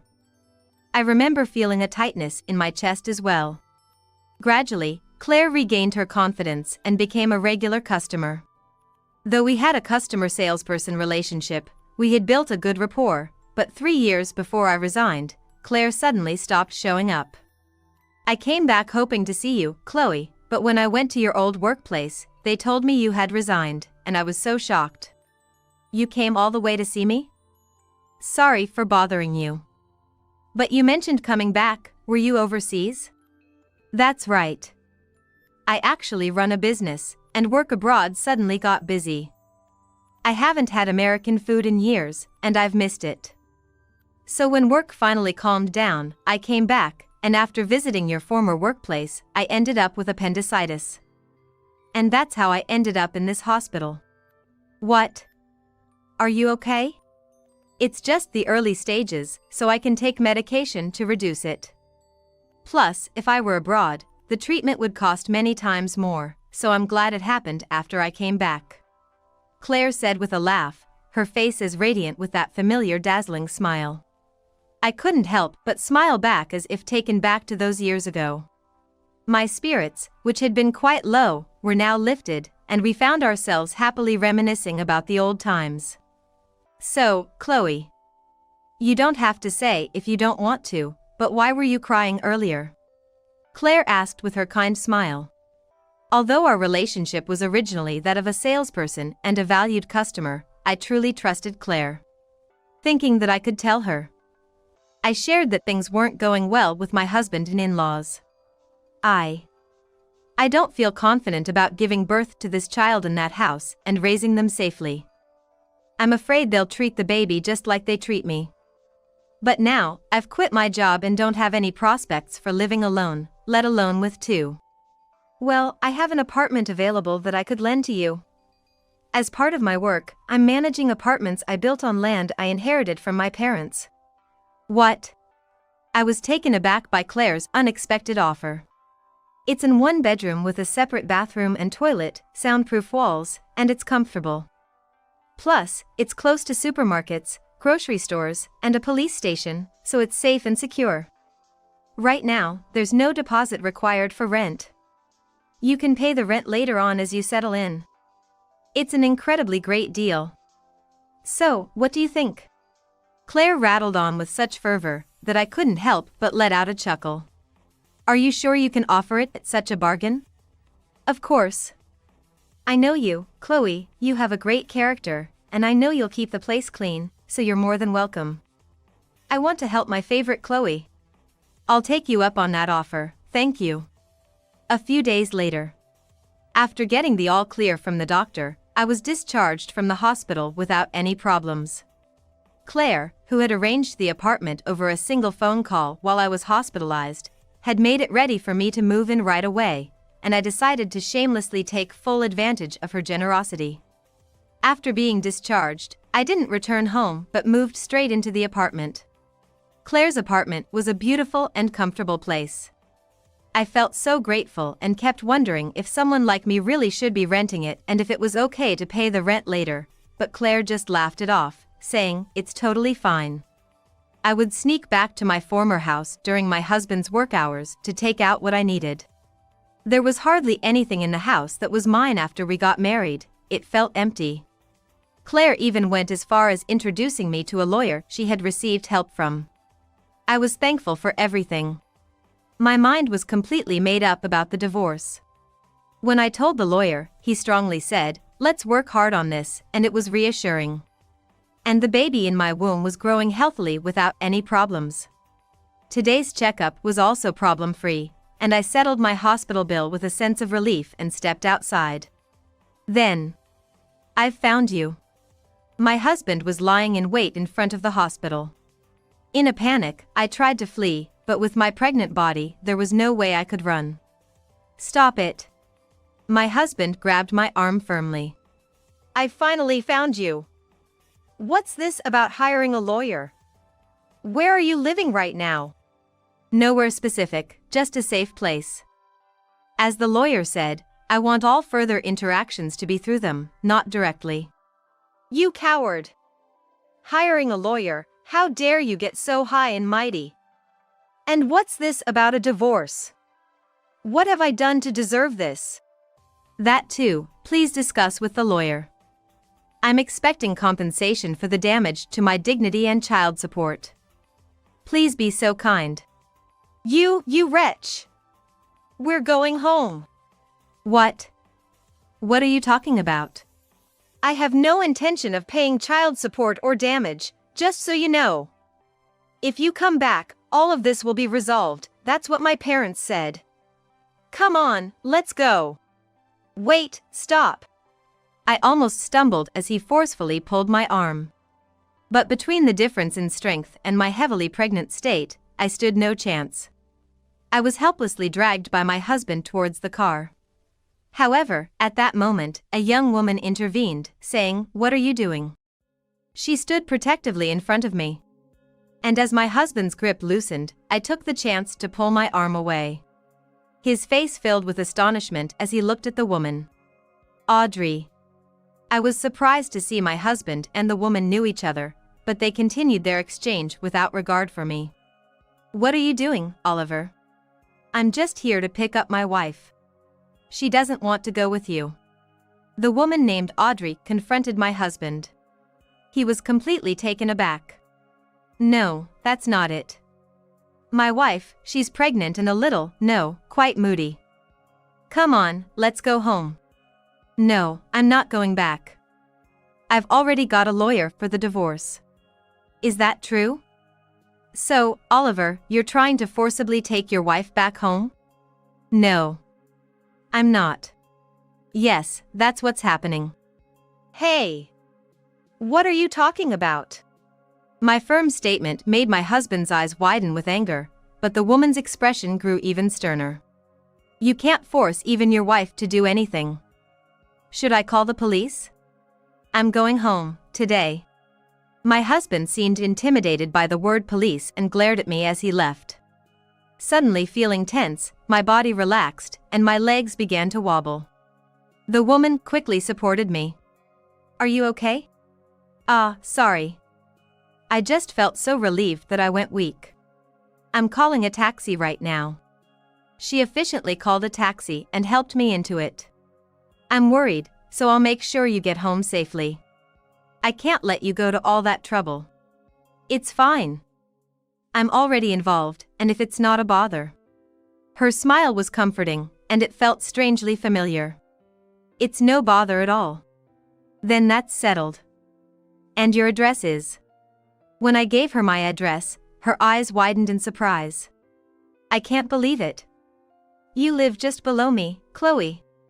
Audrey, who had escorted me home and took care of me, laughed cheerfully. It was a complete coincidence, but Audrey lived just one floor above of my apartment. And what's more, she was a new employee at my husband Oliver's workplace, and he used to be her mentor. Used to be because his behavior was so appalling that she had complained to her superior and he was replaced. Oliver was known for being harsh with female employees, unsympathetic to issues like menstruation or cold sensitivity, and insensitive about relationships and marriage. It might sound bad to say this in front of his wife, but even when I was in severe menstrual pain and couldn't move well despite medication, he'd say, "Are you kidding me? That's just an excuse. Stop dawdling, ugly." Other than that, apparently, he had a habit of making snide remarks to Audrey, who would leave work on time after finishing all her tasks. I understand. I've been treated like that since I got pregnant. So, it wasn't just at home. I should have known he was like that outside too, sorry about it. You're not at fault at all, Chloe. The one to blame is Oliver. Audrey's firm declaration somehow brought tears to my eyes. A week later. Though we had only met recently, Audrey and I had become close enough to casually share dinners like friends. She told me that my husband had been ordered to transfer to a subsidiary company.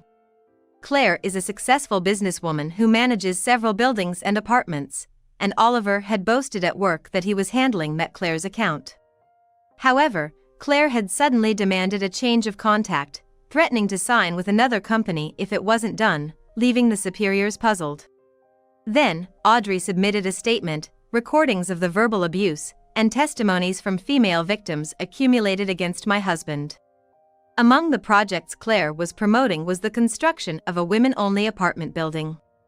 It was deemed inappropriate for someone who disparaged women and stalked his wife to be in charge. Why did Audrey take such action? I was shocked when I heard it, but it turns out that Audrey was actually Claire's daughter. She had joined the same company as Oliver to gain social experience. Indeed, Audrey was so capable that she easily acquired a more advanced qualification than my husband had. Despite his teasing every time she left on time, asking, "Got a date?" she was diligently studying in any spare time she had. Audrey was determined to solve the workplace issues on her own without relying on her mother's help, but once she found out I was her mother's savior, she couldn't stand by and do nothing. When Claire found out that the problematic supervisor at Audrey's workplace was my husband, she said, "Don't hold back, lay out all the evidence." As a result, the choice between a husband with an abnormal amount of complaints from female employees and who lost a major client and a capable new employee who is also the daughter of a client and has advanced qualifications was clear, and the company readily transferred my husband. Since being moved to the subsidiary, Oliver's income decreased, and his workload increased considerably as he was the only one there with a qualification. Chloe, no matter how much Oliver tries to appeal to your sympathy, don't falter in your stance on the divorce. The words of a seasoned businesswoman and divorcee carried a different weight. I nodded firmly in agreement. After that, indeed, Oliver sent emails and messages through the lawyer, crying about how hard work was, how much he missed me, and begging me to come back because he admitted he was at fault. But I didn't waver in my decision to divorce, and with the strong backing of Claire, Oliver reluctantly agreed to the divorce. The damage and child support were to be paid in installments. I had dealt with my husband's issue, but another trouble was my parents-in-law. Especially my father-in-law, who was thrilled about the baby being a boy. I knew something was bound to happen. The tension-filled life continued. And then, my parents-in-law finally made their move. One day, as I was leaving the apartment to go shopping, the one who grabbed my arm was my father-in-law. "How did you find me here? Please, let go. I followed that complaint woman thinking to get back at her, and then saw you coming out of the same apartment." Complaint woman must be referring to Audrey. Which was an awful way to refer to her because of some misunderstanding. If you hadn't started with this divorce nonsense. Damn it. For now, just hand over the grandson once he's born. He's the heir to our family. My father-in-law, who was bigger and stronger than my husband, had a fierce grip. I swung my bag with all my might with my free hand, but he wasn't fazed at all. As I panicked about what to do, a sharp voice called out, "Let go of Chloe." With the voice came a chop to my father-in-law's arm, and his grip loosened. Hi-ya. In an instant, my father-in-law was sent flying through the air. It was a magnificent one-armed shoulder throw that I had never even seen on TV. I later learned that, during Claire's divorce, Audrey had taken up judo to protect Mom. She's apparently certified with the highest class and has won multiple national competitions. And still gets invitations from various places. You all are the worst, Audrey exclaimed to my stunned father-in-law, who was not understanding what had just happened. What kind of people overlook their son's misdeeds? What do you think of Chloe and the life in her womb? Chloe is going to build a happy home with her child. And you're trying to interfere with that. Are you monsters? The least you can do is not get in the way of her new start. As Audrey finished saying in disgust, I could hear sirens in the distance. She must have called for help before coming to my aid. Unbeknownst to me, my mother-in-law had been waiting in the car as the driver. Both parents-in-law were taken away by the police. My mother-in-law, perhaps contemplating her actions, kept her face down the entire time. Later, my father-in-law was arrested, and my mother-in-law filed for divorce. She wanted to re-examine her life, which had always been directed by others, and decided to return to the countryside. Oliver pleaded with his mother, saying he wanted to go with her and that he didn't want to work overtime anymore, but she resolutely shook off his hand.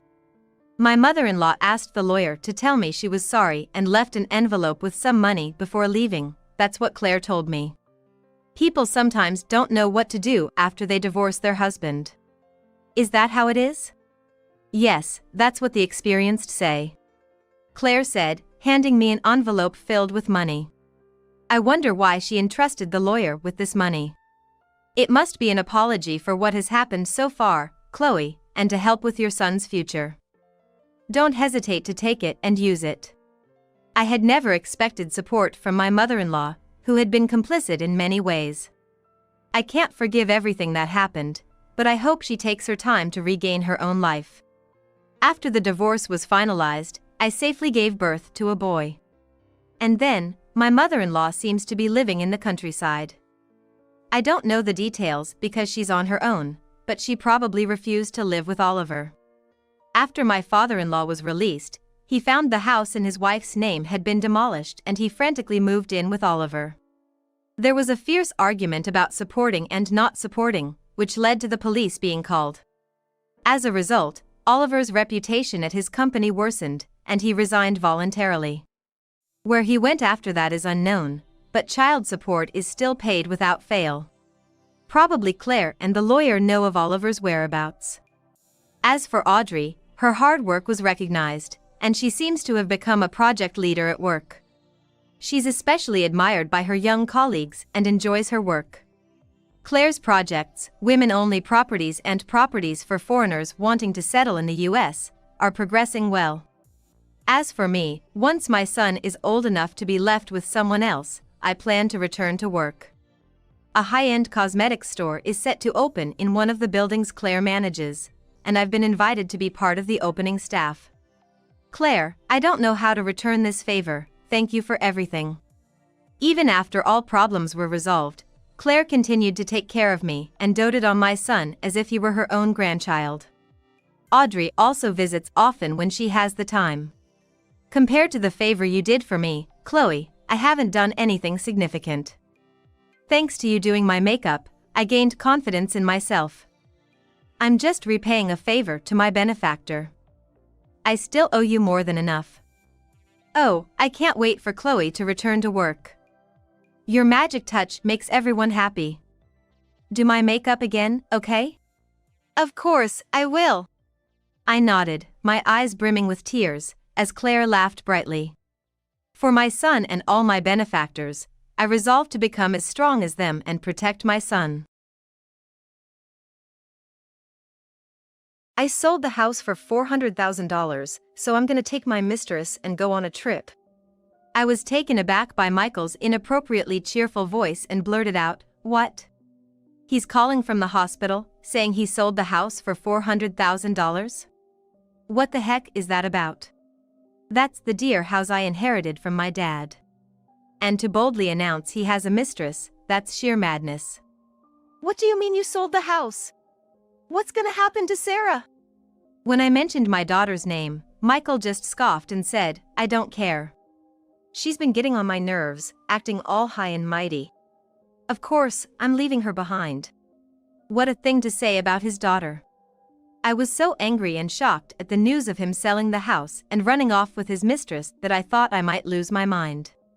I've got to somehow stop Michael. He can't just sell the house and hand it over that fast. I've got to do something. My name is Emily Johnson. I'm a 39-year-old homemaker. I wish I could say that I live a contented life with my husband Michael, who's a year older than me, and our 9-year-old daughter Sarah, but the truth is, things with Michael are far from harmonious. Since we got married, Michael's personality has gradually warped, and I've suspected for about a year now that he might be cheating. I don't have any proof, so I haven't been able to do anything, but Michael doesn't seem to try very hard to hide his infidelity. Working in a factory for a parts manufacturer, Michael often goes out drinking somewhere 4 or 5 times a week after work. It's conceivable he's out with work buddies, but he didn't go out nearly as often until a year ago. Moreover, he comes home with a unique perfume scent or prepares expensive bags and shoes I've never seen before as gifts.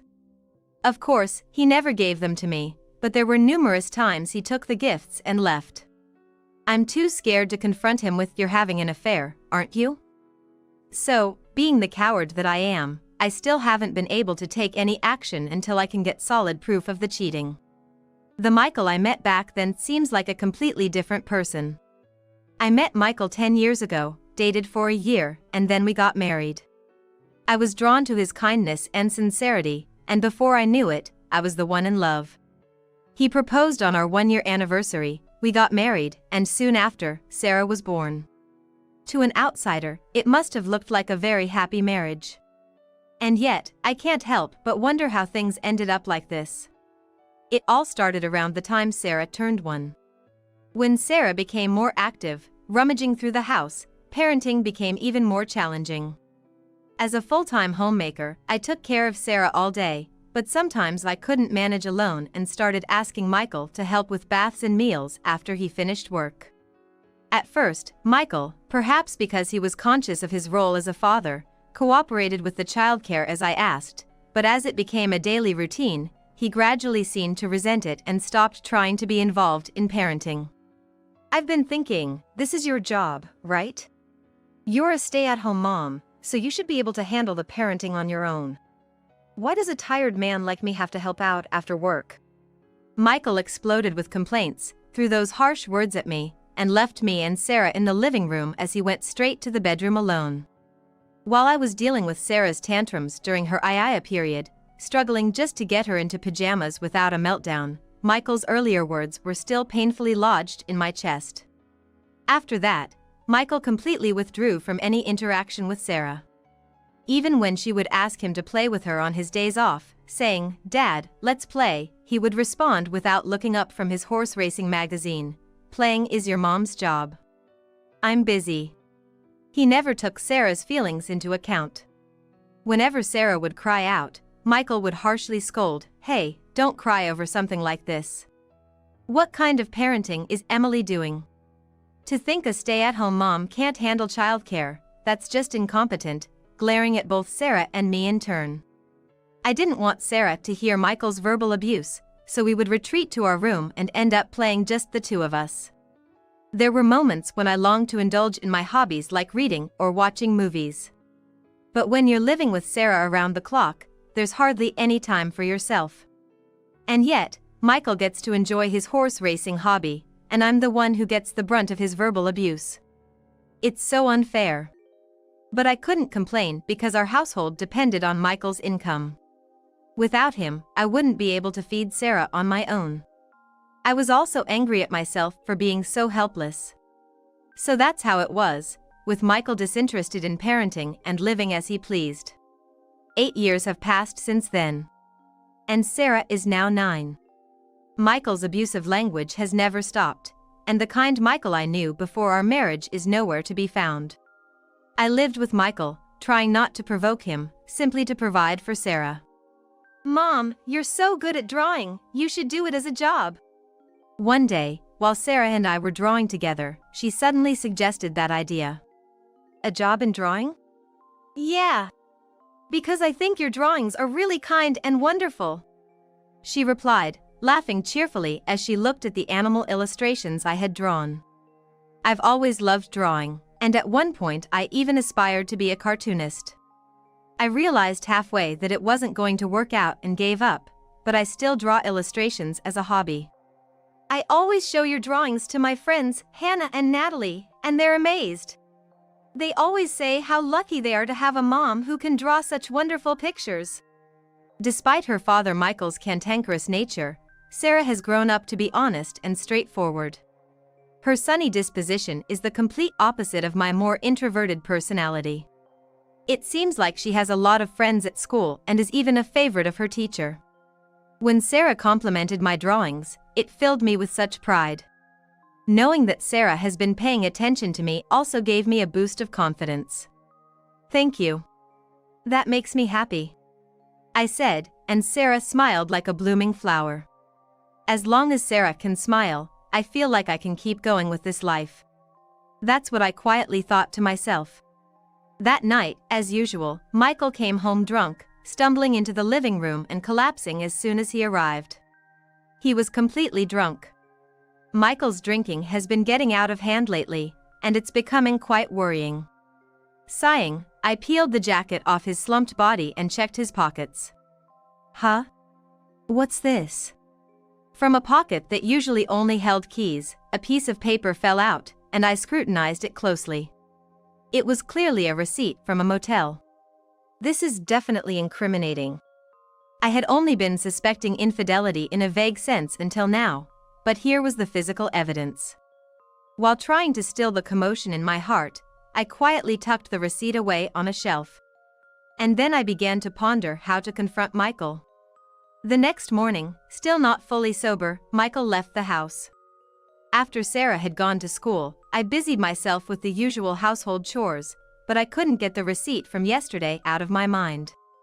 I had had my suspicions about Michael's infidelity, and it was my choice not to confront him without evidence.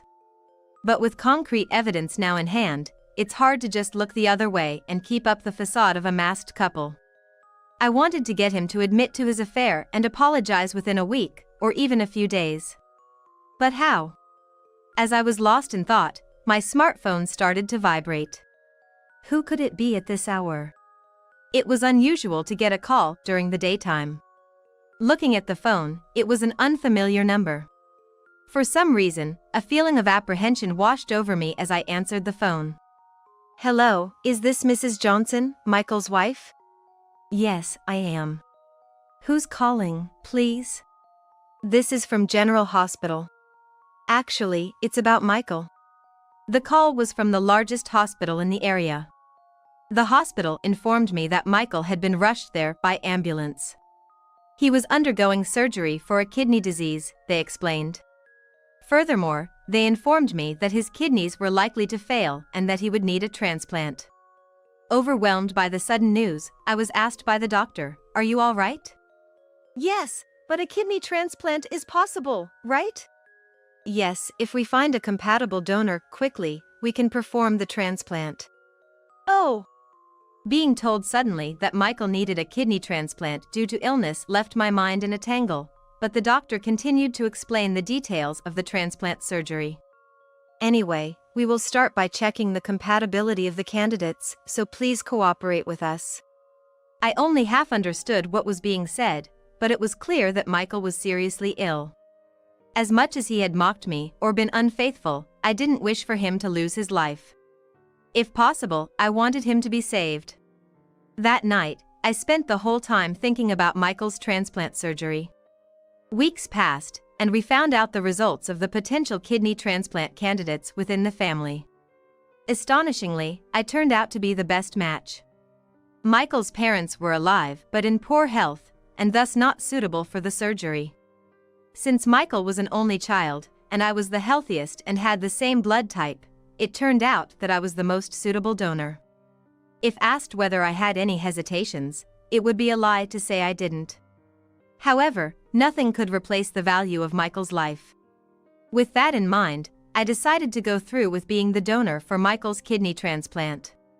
When I explained Michael's medical condition and our upcoming transplant surgery to Sarah, she said, "Got it. Do your best," and sent me off with her blessing. While I was hospitalized, Sarah stayed with my in-laws. Despite their poor health, they were well enough to stay at home without much trouble. Sarah was happy to go to her grandparents' house because she got along well with them. This should be fine for a while, I thought to myself, relieved that Sarah was such a good and understanding child. With that reassurance, I faced the transplant surgery. A week later, after signing the consent forms and undergoing the necessary health checks, I donated a kidney to Michael. The surgery was over more quickly than I'd expected, and I was hospitalized for about a week, while Michael stayed for 10 days. Thankfully, there were no complications, and the recovery went smoothly. Then, the day before I was due to be discharged, I got another call on my phone. When I answered the phone, wondering who it could be this time, a familiar voice said, "It's me," and I felt a shiver run down my spine. The caller was none other than Michael. Thinking I might be thanked for becoming a donor, I asked the following question. "It's been a while. How are you feeling after the surgery?" I fully expected him to say something like, "I'm feeling better thanks to you, Emily. Thank you." However, the words that came from the other end of the phone were completely unexpected. "It's about our house," Michael said, pausing for a breath. I was taken aback by the sudden shift to talking about the house. "I sold the house for $400,000, so I'm gonna take my mistress and go on a trip." I was taken aback by Michael's inappropriately cheerful voice and blurted out, "What? He's calling from the hospital, saying he sold the house for $400,000? What does he mean? That house is the precious one I inherited from my father. And to brazenly declare he has a mistress, that's just insane." "What do you mean you sold the house? What's gonna happen to Sarah?" When I mentioned my daughter's name, Michael just scoffed and said, "I don't care. She's been getting on my nerves, acting all high and mighty. Of course, I'm leaving her behind." What a thing to say about his daughter. I was so angry and shocked at the news of him selling the house and running off with his mistress that I thought I might lose my mind. I've got to somehow stop Michael. He can't just sell the house and hand it over that fast. I've got to do something. Michael said, "I sold the house. I'm going on an overseas trip with my mistress," and then the call ended abruptly. With my mind in turmoil, I tried to make sense of what had happened. But no matter how much I thought about it, I couldn't believe that Michael had suddenly sold the house, especially while he was in the hospital. The shock worsened my condition, and my hospital stay was extended by a few days. In my distress, I felt helpless and lay on the bed, brooding over what to do next. I decided to call Sarah first. Without the house, Sarah and I would have nowhere to go. I was angry that Michael had so boldly declared he had a mistress, but what worried me most was Sarah. I called my in-laws home, and my mother-in-law answered. My mother-in-law quickly handed the phone over to Sarah. "Hello, Sarah? I'm sorry, it looks like my hospital stay is going to be a bit longer. Are you okay? Aren't you feeling lonely? I heard Dad sold our house, so we don't have a place to go back to."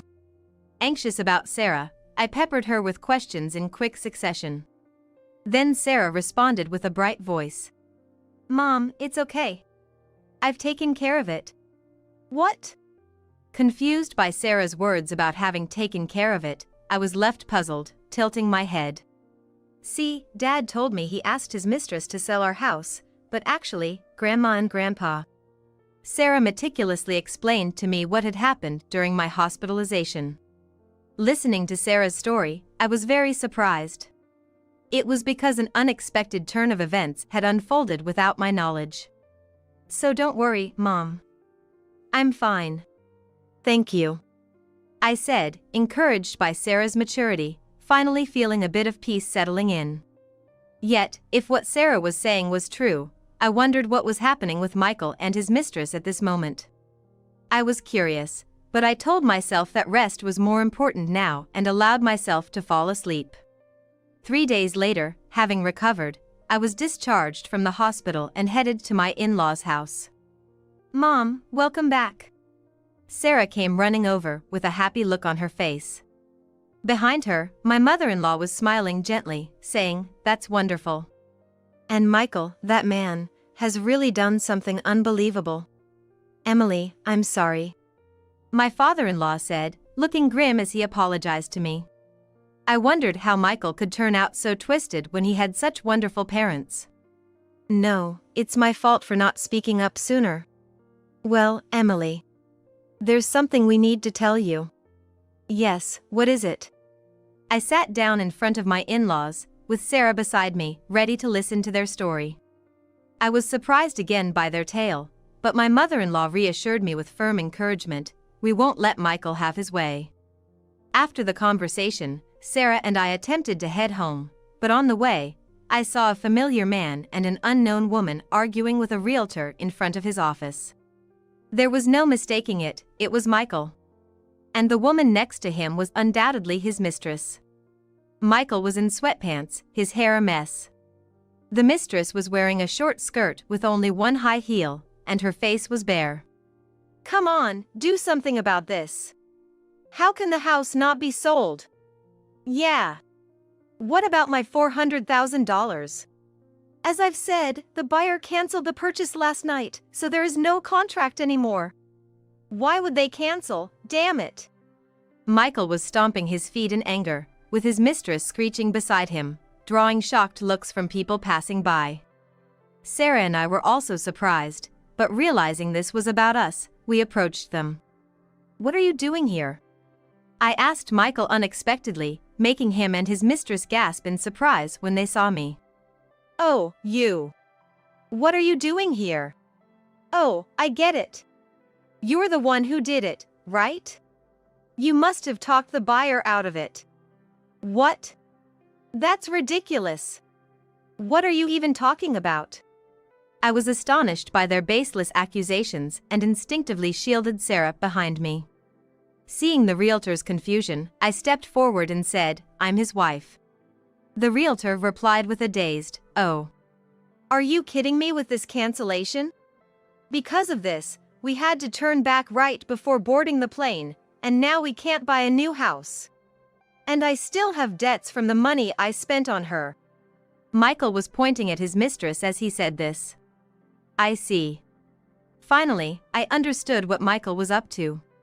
Michael was trying to sell the house to pay off the debts from money he spent on his mistress and to buy a new place for the two of them to live. He knew very well it was the precious house I had inherited from my late father. How incredibly selfish. To think he would ignore Sarah and me, and even attempt to take away my most important asset is unbelievable. I was shaking with anger. "Excuse me, but isn't it you who is being disrespectful? What are you doing showing up out of nowhere? You're talking back to me? You wouldn't even be able to eat if it weren't for me." Despite the critical situation, he was still spewing insults. Disgusted with Michael, I continued speaking. "Do you really think you can sell my precious house without even discussing it with me? I'm the owner of that house. Did you forge the documents or something? And you've been bad-mouthing the buyer of the house, but do you realize that the people who were trying to buy it were your parents?" "Huh? What do you mean?" Yes, what I had heard from Sarah over the phone while I was in the hospital was that my in-laws had pretended to buy my house as a strategy to discipline Michael. My in-laws had heard about all of Michael's misdeeds from Sarah and were furious, saying it was unbelievable that he would do such things to Emily and his good granddaughter. My in-laws believed Sarah over their son because of her inherent brightness and honest nature. I'll explain.